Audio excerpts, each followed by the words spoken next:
أعوذ بالله من الشيطان الرجيم. بسم الله الرحمن الرحيم. تبارك الذي بيده الملك وهو على كل شيء قدير، الذي خلق الموت والحياة ليبلوكم أيكم أحسن عملا، وهو العزيز الغفور، الذي خلق 7 سماوات طباقا ما ترى في خلق الرحمن من تفاوت، فارجع البصر هل ترى من فطور، ثم ارجع البصر كرتين ينقلب إليك البصر خاسئا وهو حسير. ولقد زينا السماء الدنيا بمصابيح وجعلناها رجوما للشياطين وأعتدنا لهم عذاب السعير. وللذين كفروا بربهم عذاب جهنم وبئس المصير. إذا ألقوا فيها سمعوا لها شهيقا وهي تفور، تكاد تميز من الغيظ كلما ألقي فيها فوج سألهم خزنتها ألم يأتكم نذير، قالوا بلى قد جاءنا نذير فكذبنا وقلنا ما نزل الله من شيء إن أنتم إلا في ضلال كبير.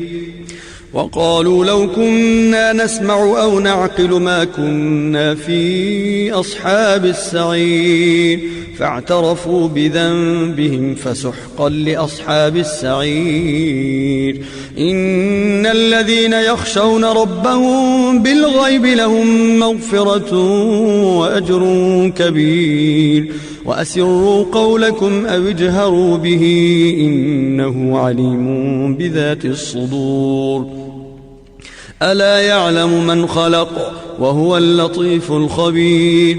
والذي جعل لكم الأرض ذلولا فامشوا في مناكبها وكلوا من رزقه وإليه النشور.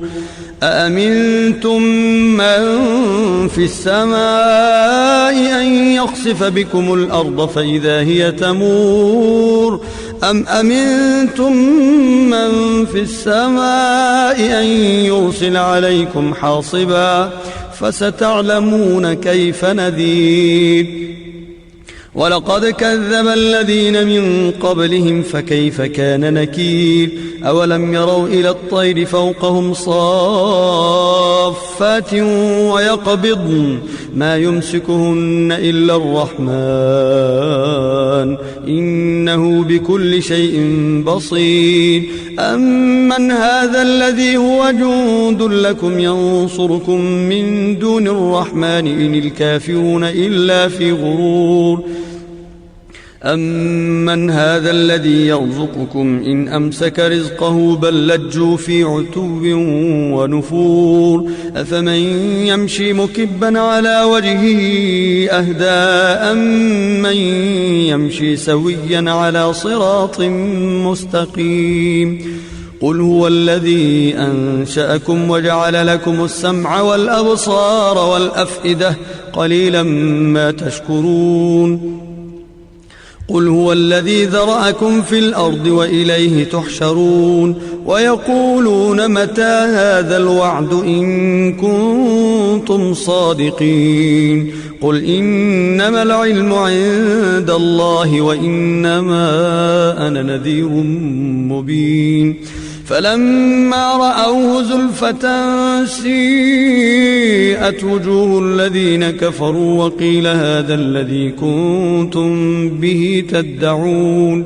قل أرأيتم إن أهلكني الله ومن معي أو رحمنا فمن يجير الكافرين من عذاب أليم. قل هو الرحمن آمنا به وعليه توكلنا فستعلمون من هو في ضلال مبين. قل أرأيتم إن أصبح ماؤكم غورا فمن يأتيكم بماء معين.